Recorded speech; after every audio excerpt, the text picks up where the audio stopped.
Hi, thank you for joining me. I'm Lynda Lamp, and I'm here reading my book, Walking Through Your Walls, Loving Yourself and Everyone Else. It's volume 1 of Humanity's Handbook for Living Consciously in the 21st Century. And whether you're joining me live or whether you join me later, I do appreciate you being here, and I welcome interaction, I welcome questions. And let me say that last week when we were reading, I discovered that there was an email address in the book that I think had gone inactive, but it has been revitalized. So questions at walkingthroughyourwalls.com will get you straight to me, and I can answer your questions or either live or in private. And if you want an answer in private, certainly make sure you include that in your email. Hi, Amber. Thank you so much for being here. So last week, we ended on page 48, which was the end of, I think it was chapter 1, starting at the beginning. So just to give you a review of where we are in the book. So we're in section 1, which is the halls of history. And we finished chapter 1 starting at the beginning, right up to the chakras section. So that's what we'll start with, is the chakra section of chapter 1. And I think we'll probably get through chapter 2 and maybe even chapter 3. We'll read for about an hour, if that works for everybody. So rooting around in your chakras, and I wanted to just, there is a, if you go to the website, lindalamp.com, and then go to the book, there's a whole section about the book, and there's a lot of additional material posted on the website there. But just so that we have a quick reference for chakras, we're going to be dealing with the first chakra there. So it's what that says is it deals with survival, and it's controlled or blocked by fear. So rooting around in your chakras, there's a quote from Martha Graham: "The body never lies." The body is made up of different energy systems. One of those systems is the chakra system. There are many philosophies about the chakras. We won't be covering philosophy because this is a handbook. It's just more, hands-on tools.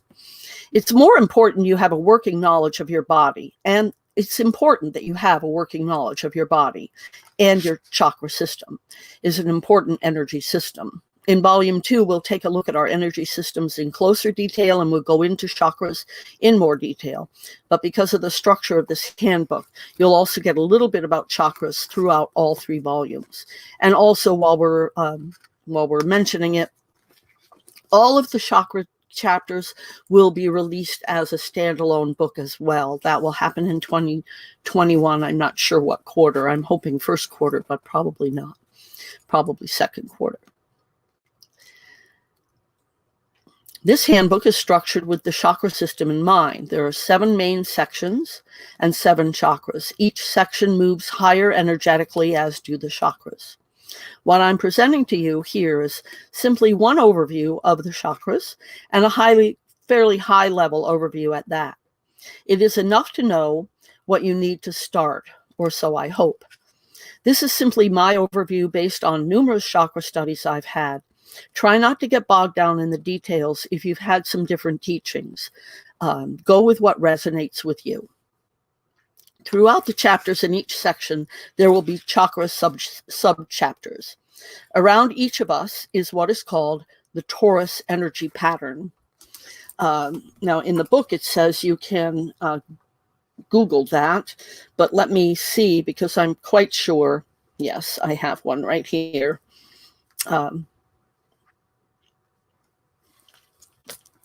This is, let's see, there.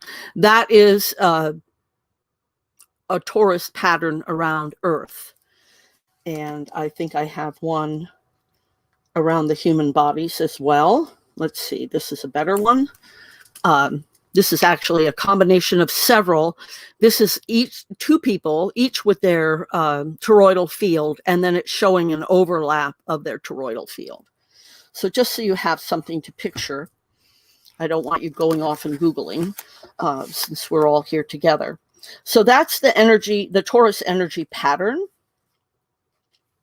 In the energy pattern, there is a flow that comes up our spine and passes out through the tops of our head, and similarly flows downward. So we get our energy several ways. One is up from the earth, Gaia, Eden, through our feet and our legs. And another is down from the sky, from the sun and beyond, through the tops of our heads. From the energy pattern, Taurus energy pattern that surrounds and envelops Gaia and the earth and beyond. So there's lots of these toroidal patterns. And also that toroidal energy pattern exists around everything. I may say that on my own in the book, but everything has one. As the energy flows up from earth through our legs, it travels upward along our spine, raising in frequency as it travels. In the same manner, we'll start at the bottom and work our way up in our study of the chakras. Each chakra is a spinning vortex of energy, spinning clockwise from your left to right. Imagine you're looking at the chakra as a clock on the wall, and you are the wall. When it is balanced, it will spin clockwise, and it will turn counterclockwise if it's unbalanced. There is also energy flowing upward and downward. The flow to the chakras themselves is upward only, according to most authorities. The energy is drawn off to the chakras, and it passes by and spins when it enters the chakra.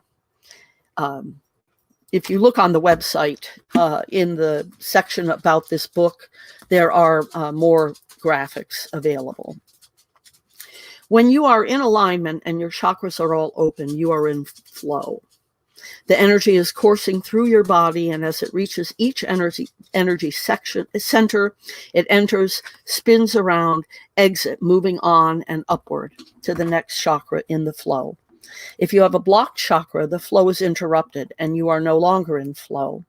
When this happens, your spirit and soul have a difficult time staying in your body because they are connected to the energy of the all that is, which is in constant flow. When you're blocked, in essence, so are they.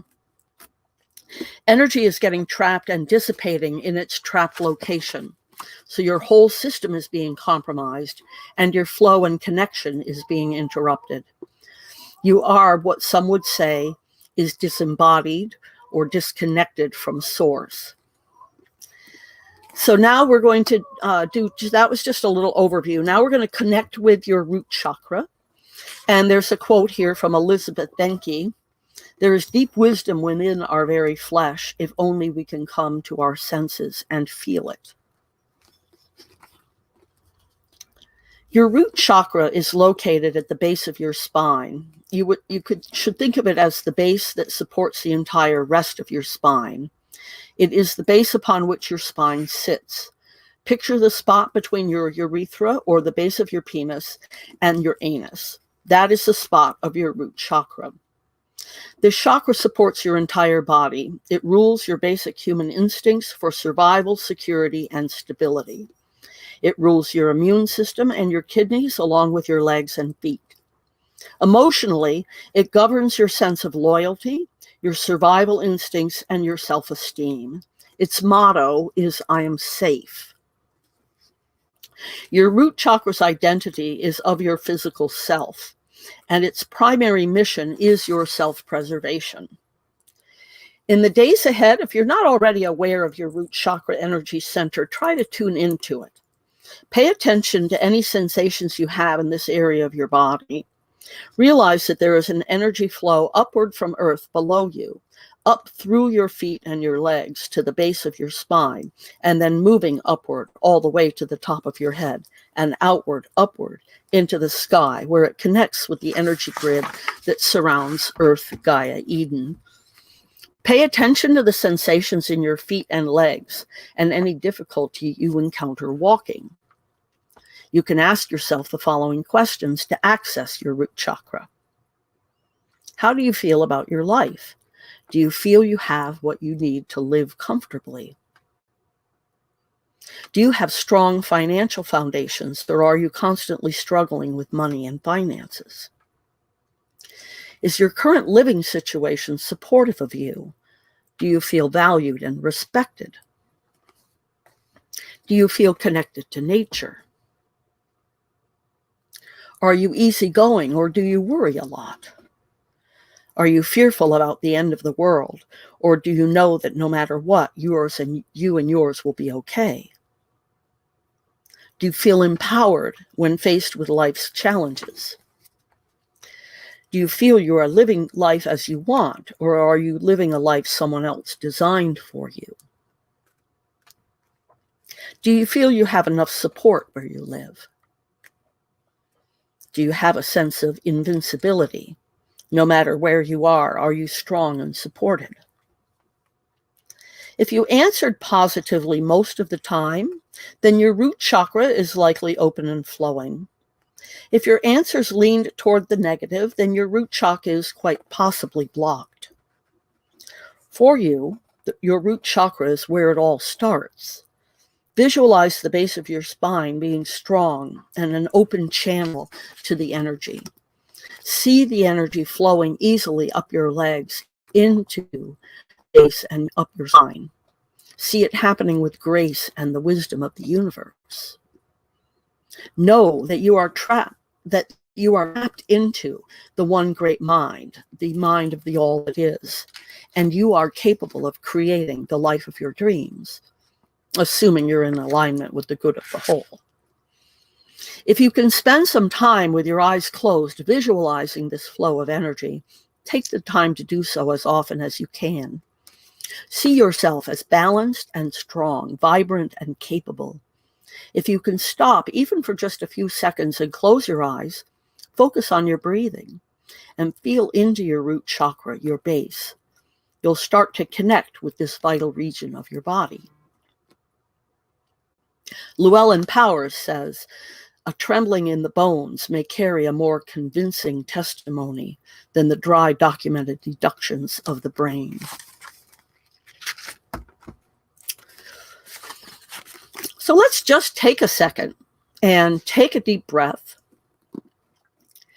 And really, when you take that deep breath, really feel the breath going all the way down into your chakra, into that root chakra, and see if you can just connect for a moment with that energy of safety and security.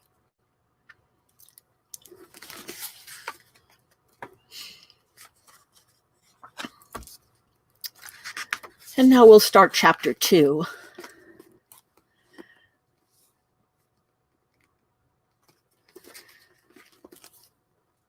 Sorting out the truth. And remember, this chapter is a part of this section titled The Halls of History. So chapter 1 was starting at the beginning, and now we're going to do sorting out the truth.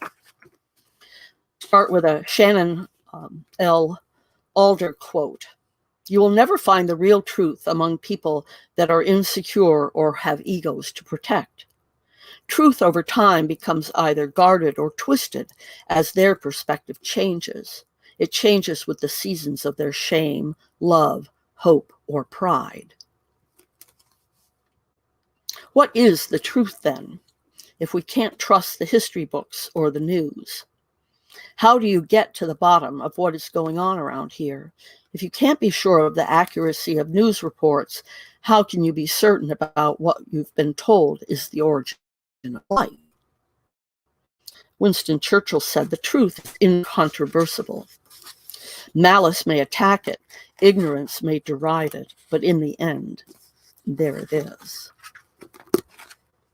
There are lots of different approaches to truth, from philosophy to psychology to science and, of course, religion.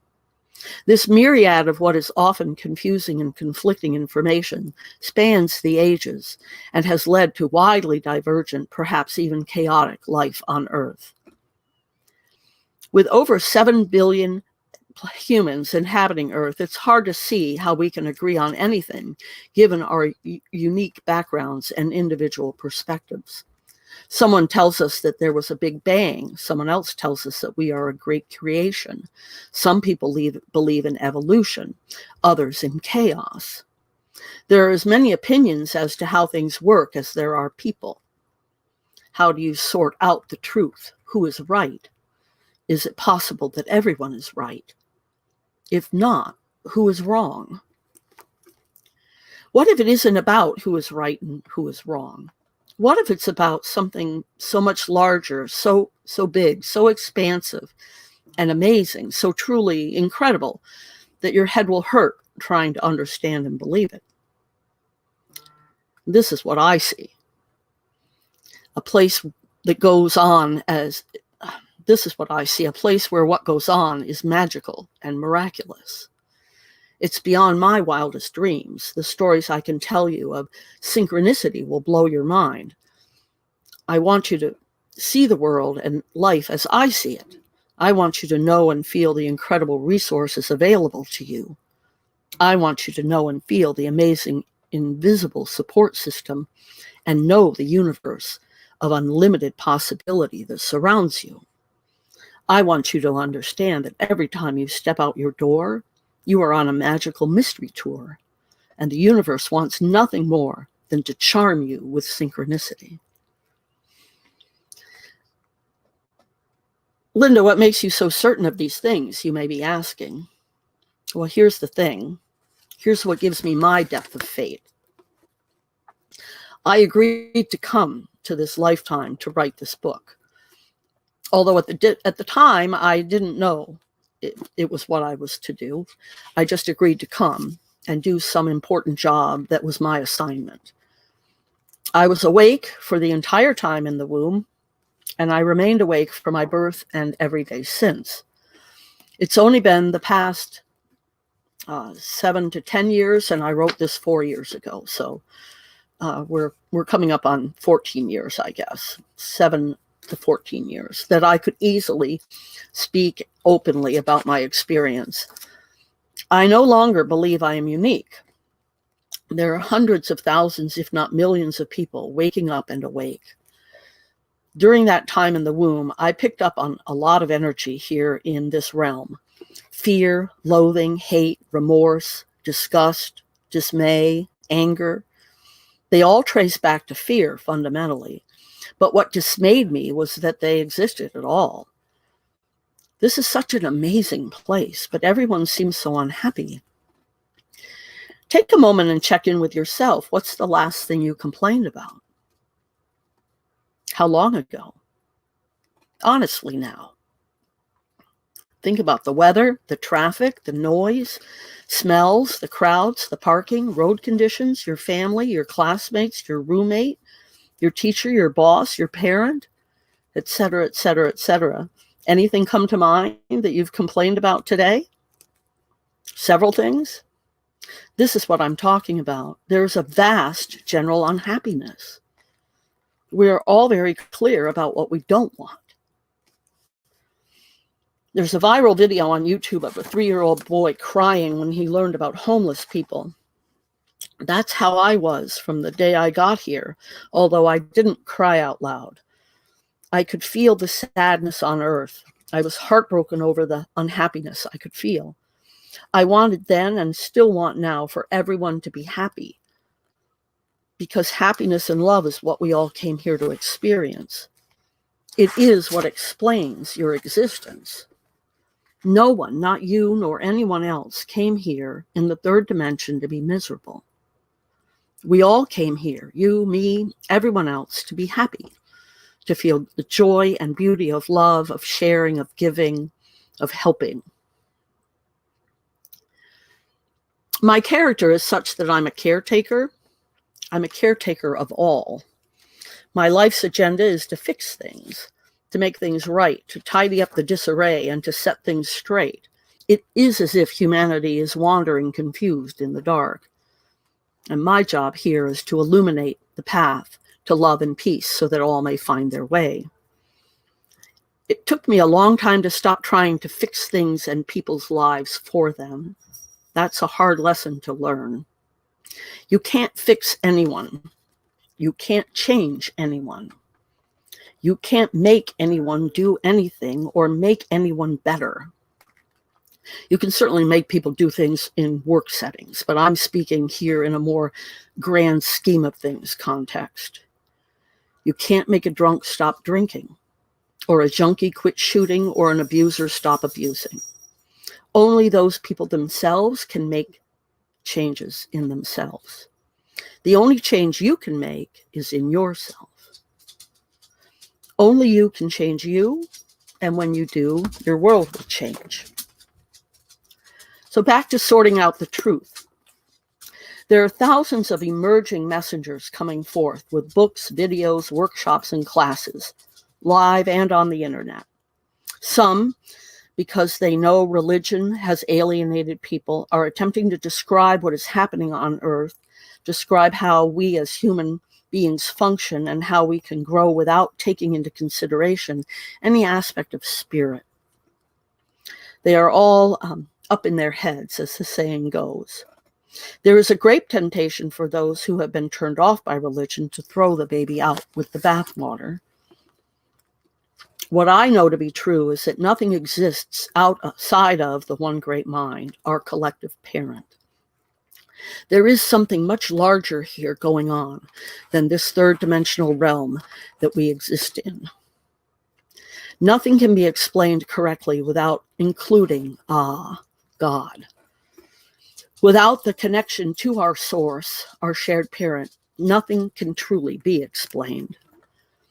I have personal knowledge and experience that tells me that we cannot explain what is going on here if we limit ourselves to language and third dimensional thinking. There is a connection to all things. One merely needs to know where to look and how to think to be able to turn one's experience of life from hell on earth to heaven on earth. This is a Rumi quote. When I run after what I want, my days are a furnace of stress and anxiety. If I sit in my own place of patience, what I need flows to me without pain. From this, I understand that what I want also wants me, is looking for me and attracting me. There is a great secret here for anyone who can grasp it. Those are really profound words. As a child, I would wonder how many people are out there, just like me, who came into this world with a different perspective from the onset. I remember thinking I was unique, that no one shared my perspective of the fifth and seventh dimensions, or of my experience of really dysfunctional home, or my experience of precognition and psychic experiences. In time, I came to realize that dysfunctional homes are the norm. And in just the past few years, I have started to find more and more people who have multidimensional experiences. For some people, these multidimensional experiences happen all the time, and for some only occasionally. Interestingly, many people will experience miracles, multidimensional experiences, but just chalk them up as coincidences. How magnificent all our lives would become if we would realize that every miracle is the universe and our shared parent responding to our needs. As Rumi says, what you want wants you, seeks you. Perhaps this handbook will bring out that realization about, or will bring that realization about in your mind. A myriad of answers exist to all the questions pertaining to body, mind, and spirit, ranging from psychology and philosophy to religion, and now science is getting in on the act. In actuality, rather than looking to each other for our answers and our truths, we should be looking within ourselves.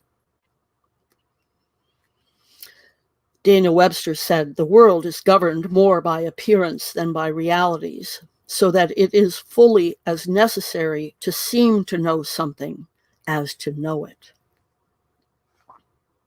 As we go through the coming pages together, take what I illuminate and weigh it within yourself. Listen to and feel how your body responds. Any discomfort you feel is a beacon for where to focus your attention. Your body really is your temple. It knows everything. It is connected to your great parent, to the source of the universe. It is only you and your ego that get in the way of knowing this. There is a world of peace, love, and joy awaiting you, awaiting all of us, if we will only try. If my lamp helps you find your way to your inner truth, if my lamp helps you raise your voice and speak your truth, then my efforts will not have been in vain. If each of us, including you, will find our own internal truth and live our lives by that, we can get back on track, creating heaven on earth. Can you think of 5 truths you've been taught that you have discovered are false? If so, write them down. This book has lots of workspace in it. When we get to these sections, there's plenty of space for you to write your answers. How do you feel about these mistruths? Galileo said all truths are easy to understand once they are discovered. The point is to discover them.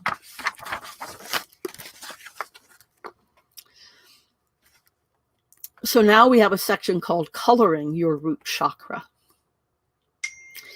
Henry Thoreau said, I think we may safely trust a good deal more than we do.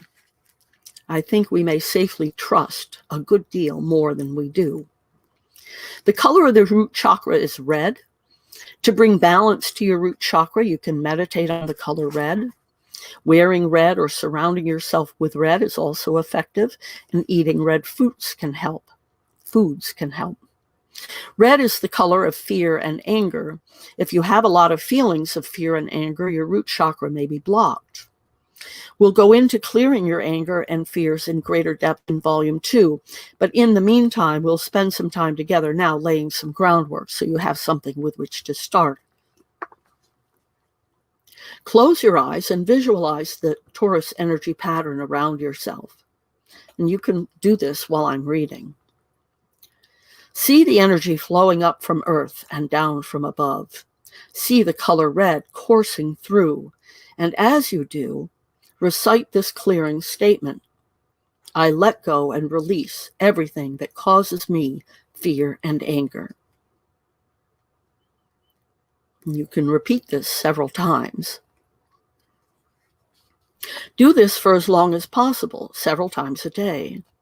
A root chakra in good balance is indicated by good health, a sense of trust in the world, and feelings of safety and security, a sense of stability and prosperity.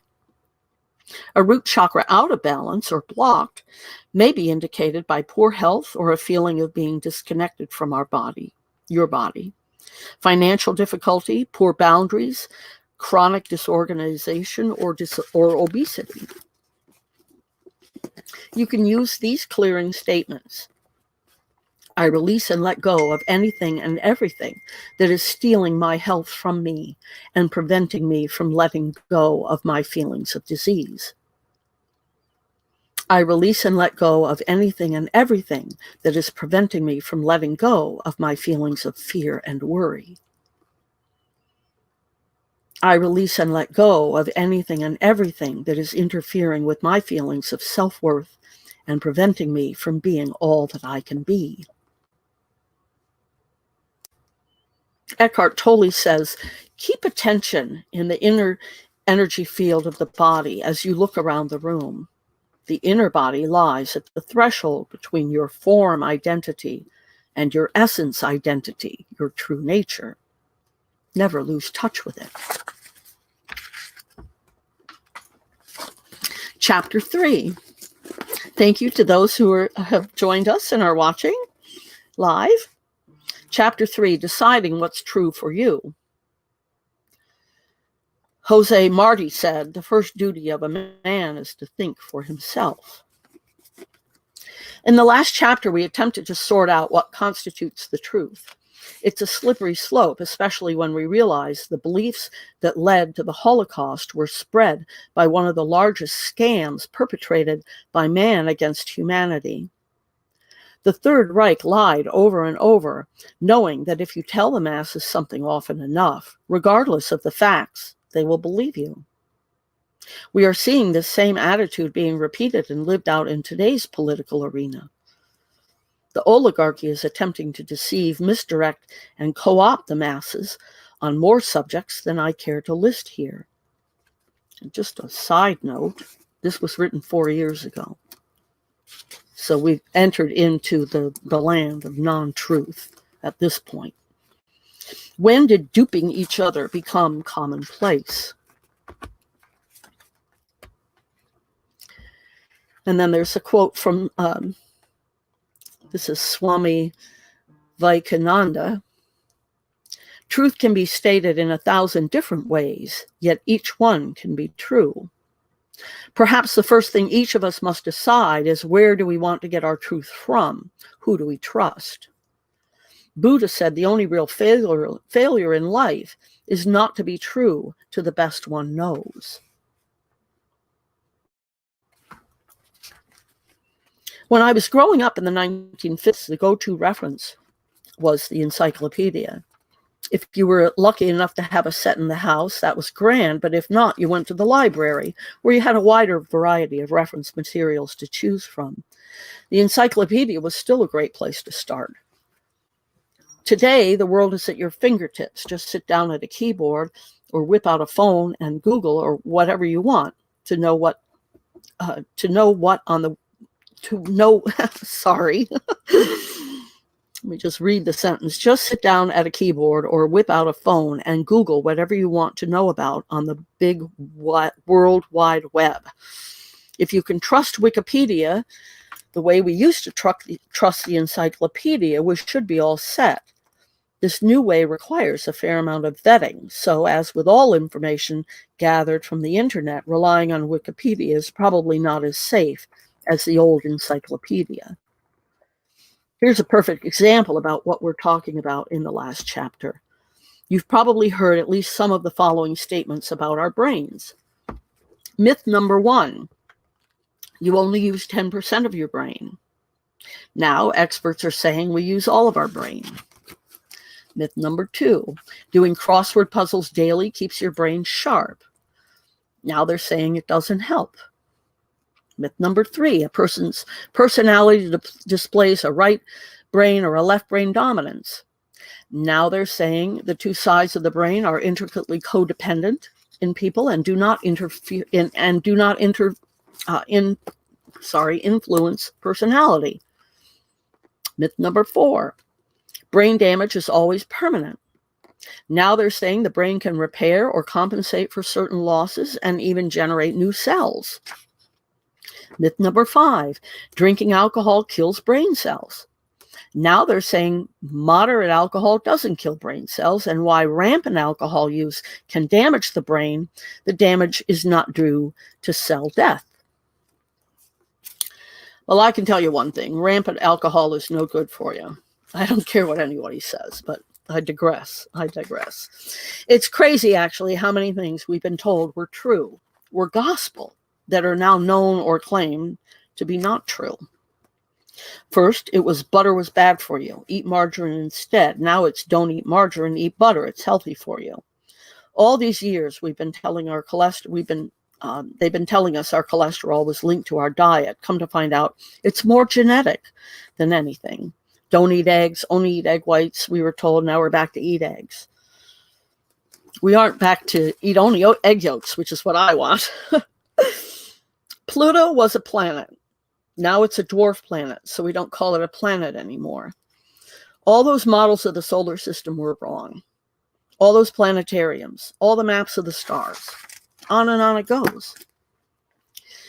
As cited in the last chapter, the weapons they found with the Australopithecus bodies in the 1920s were really tools. Mammograms are not as good for you as we thought. We overtreated prostate cancer. Homo sapiens really started in Australia, not Africa. Annis Nin says, when others asked the truth of me, I was convinced it was not the truth they wanted, but an illusion they could bear to live with.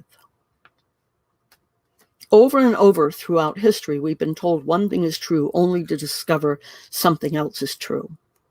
Did it start with the earth was flat? No. It started in the Garden of Eden with the snake. What if, from day one, the story of creation has been taught through the egos of humans? What if from day one they got that story wrong? But I'm getting ahead of myself. I'll get into that in chapter 8. Mahatma Gandhi said, "When I despair, I remember that all through history, the way of truth and love have always won. There have been tyrants and murderers, and for a time they can seem invincible, but in the end, they always fail." Think of it. Always. You are a divine creature, and each and every one of you, we are all creations of our great shared parent. We are one. Why are we here as a species, obsessed with looking outward for answers then, when in fact we are connected to the greatest knowledge that exists, and we always have been? We are connected and part of the one mind that is.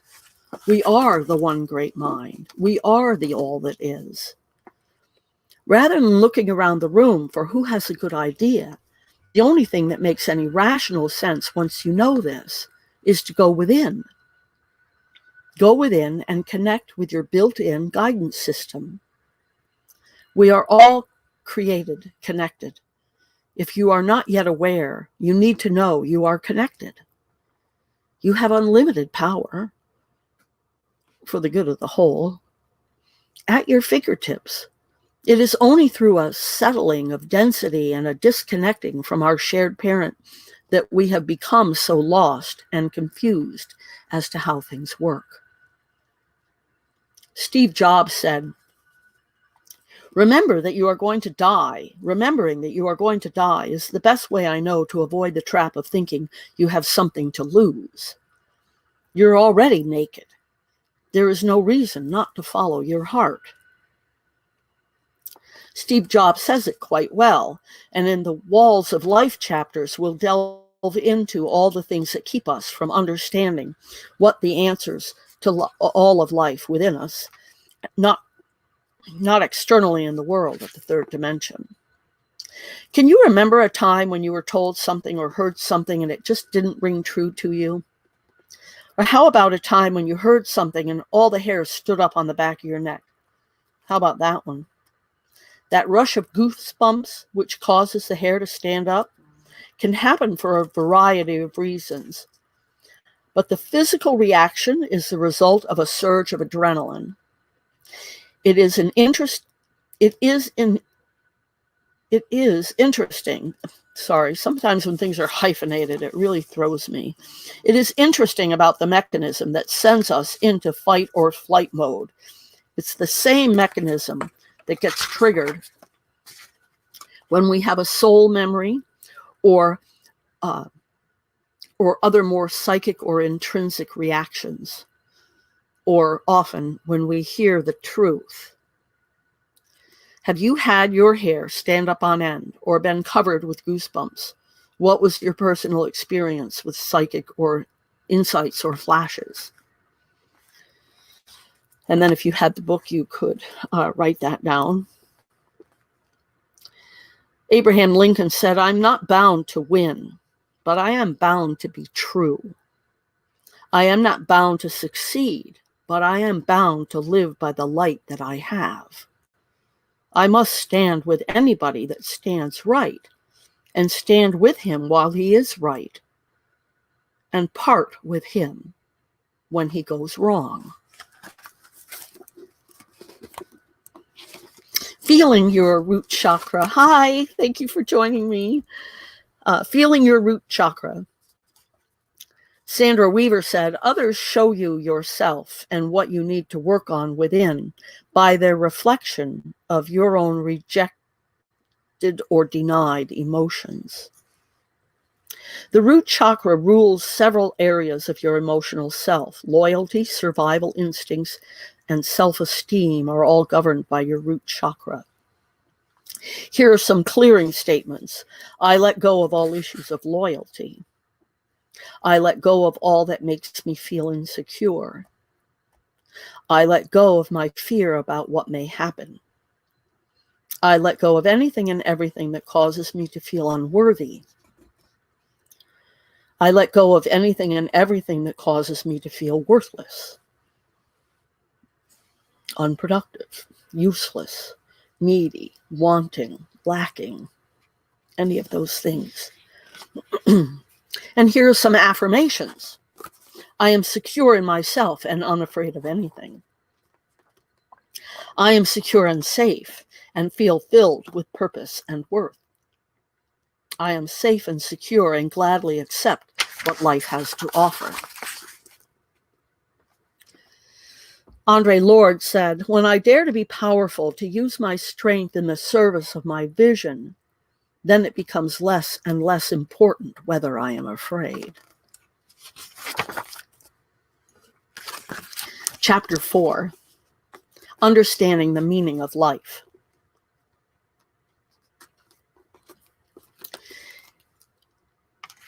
Antoine de Saint-Exupéry said, each man must look to himself to teach him the meaning of life. It is not something discovered. It is something molded. As we saw in the last chapter, as it turns out, truth is really in the eye of the beholder. What's true for you may or may not be true for me. It will depend on whether your experiences result in the same shared similarity or reality. Otherwise, we are strangers in a strange land, experiencing different lives through a shared illusion. We are co-creating a shared reality. What is life then if we can't be sure what's true? How do we know what we're here for? Where did we come from? What is the point? Life, quite simply, is the experience, as the quote above implies, to come here and be in physical form, to share the experience of life as heaven on earth with others, to be joyful, loving, and giving. This is the point of life. The pain is not what our collective... Hang on, I missed a line. Life here on earth, Gaia Eden, is supposed to be heaven. The pain is not what our collective parent ever wanted or envisioned.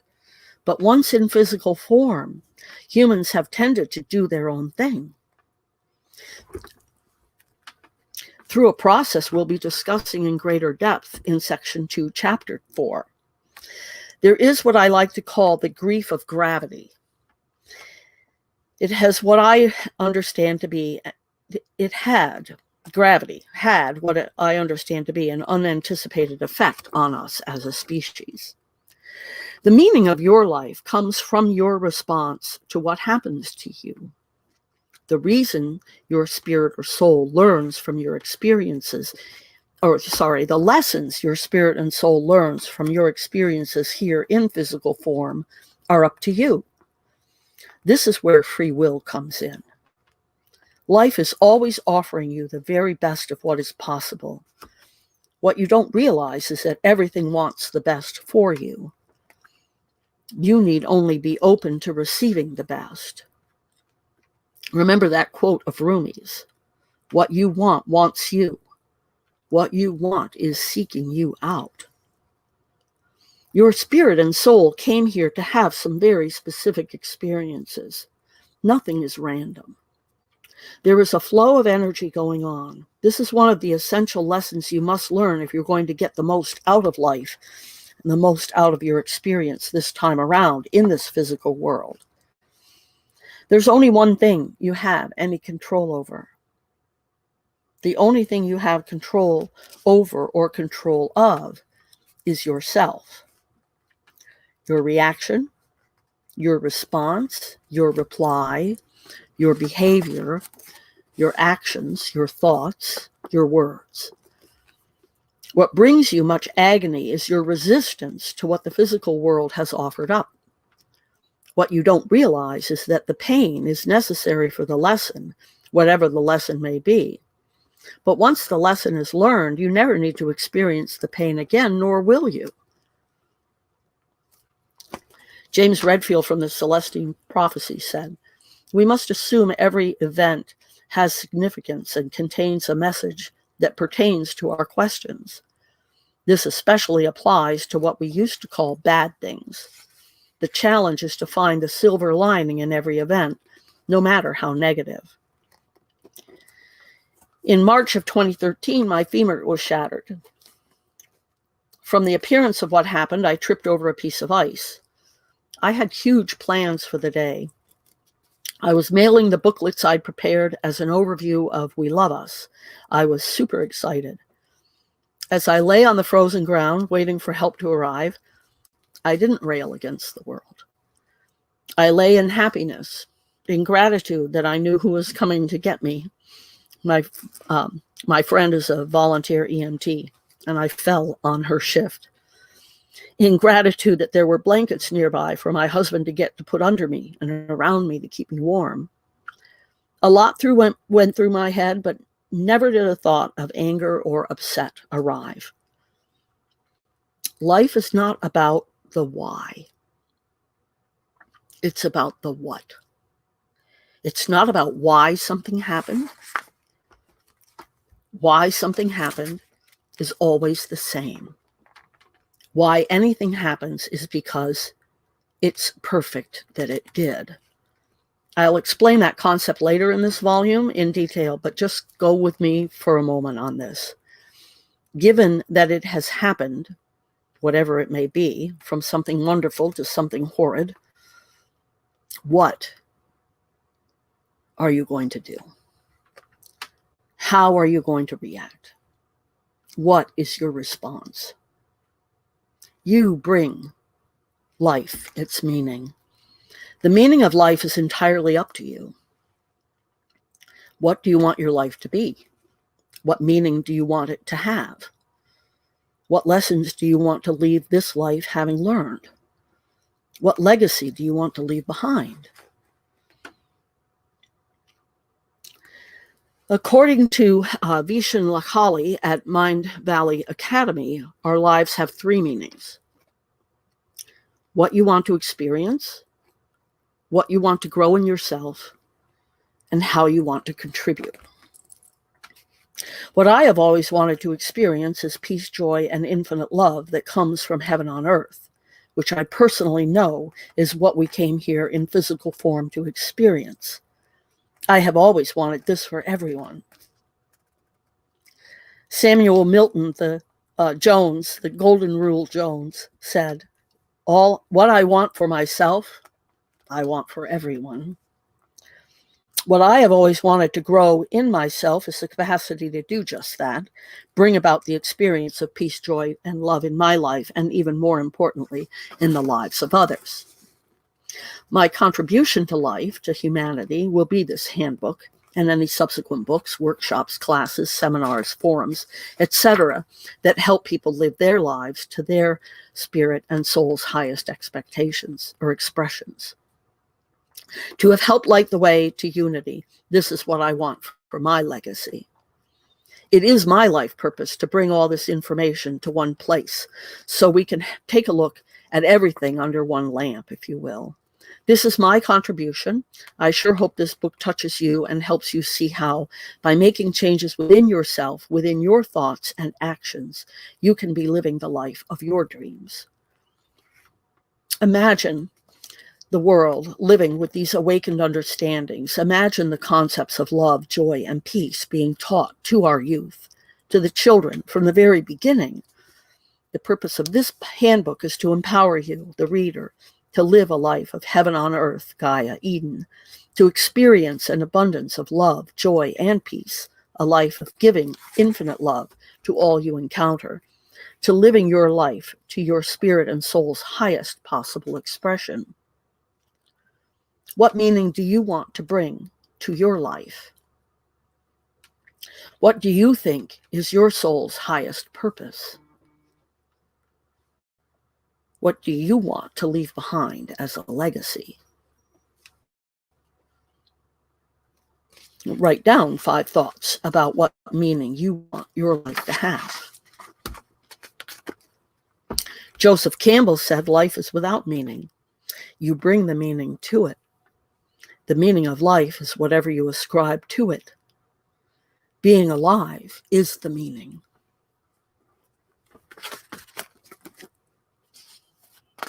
Healing your root chakra. Catherine Patterson said, to fear is one thing. To let fear grab you by the tail and swing you around is another. I love that quote. It's one of my favorite quotes of all time. And during the Q&A on Tuesday, there's a great quote from Einstein about coincidences that I did not know of when I wrote this volume. I'll share that with you on Tuesday. Healing your root chakra. Your root chakra is the seat of all your fear. In order to let go of your fear, you must heal or let go of whatever has caused you to become so fearful. Even the most enlightened and awake people are susceptible to feeling fear. Much of this has to do with the fact that we are energetic beings and we emit our energy around us. If you live in a densely populated area, an apartment building in a city, for example, with lots of other people around you and all their energy, then that energy will affect you. Even people vibrating at a high frequency can be affected by people vibrating at lower frequencies. I lived about 55 years before I figured out how to manage my energy and become impervious to others' energy. Clearing affirmations. I am connected to the energy of Mother Earth. My body, mind, and spirit are grounded, centered, and purified. I am safe. I trust more. I fear less. I am centered and grounded. I am strong, grounded, and protected at all times. I am at peace with the material world in which I live. Now, you may have some core wounding that will need to be addressed so you can completely clear out your root chakra blockages. And we'll go into healing your core wounds in greater detail in section 5. In the meantime, using the affirmations and clearing statements will begin the healing process. Amanda Palmer said, I had a problem feeling real all my life.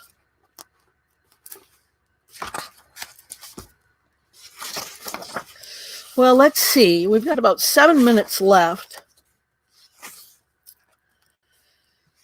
And I think I'll go ahead and start this next chapter. This next chapter is very intense. It's about tracing timelines. And I think it might do well to be broken up into 2 different readings. So, tracing timelines. There's a quote from Chuck Palahniuk. We'll be remembered more for what we destroy than what we create. I hope that's not true, but thus far we've looked at what constitutes truth and what constitutes the meaning of life, but we have not looked at humanity itself or tried to take a linear look at what most would call the evolution of humanity. How did we exactly get from the beginning to where we are now? Oh, if only there were an easy answer. I just have to laugh at this point. I've been spending a lot of time researching this chapter, more time than I care to admit, actually. And no sooner do I think I'm close to being done with another wrinkle shows up. I feel like I'm playing some game of pin the tail on the donkey, only the donkey isn't a picture on the wall. It's a live donkey outside in an endless pasture. And yes, I'm blindfolded, stumbling around looking for it. I was discussing my writings while speaking with a colleague about the beginning of Homo sapiens. His question about the Aboriginal population of Australia led me to a more current piece of research than I had found to date that indicates that human beings, our direct ancestors, can be traced to Australia, not Africa, as has been taught for a multitude of years now. After further research, I discovered that it's all up in the air now. Maybe we were everywhere. We're not really sure. As scientists zero in on DNA studies, more and more information is being discovered, some of it contradictory to what we thought. So there you go.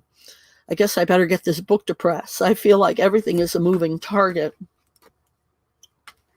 Winston Churchill said, "History will be kind to me, for I intend to write it." As I've said earlier, life is about the experience itself. We came here with a purpose to create heaven on earth, to love each other, and to experience all that life in physical form has to offer. This I have always known in my spirit and soul. We're a far cry from living the lives we came here to have, and we've been at this for a long time. To make matters worse, even though there are signs all around the world of an awakening of humanity's consciousness, the rampant misunderstandings of real life seem to capture the imagination of the mainstream media, and the awakening is pushed to the back burner.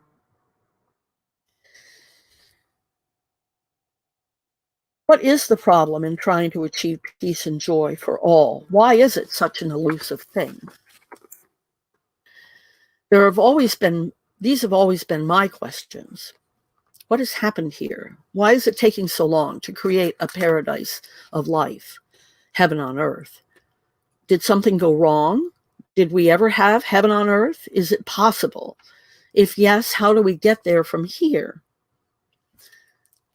I feel the need to start at the beginning and bring you through time to this moment. So I have created a timeline of what we accept as history.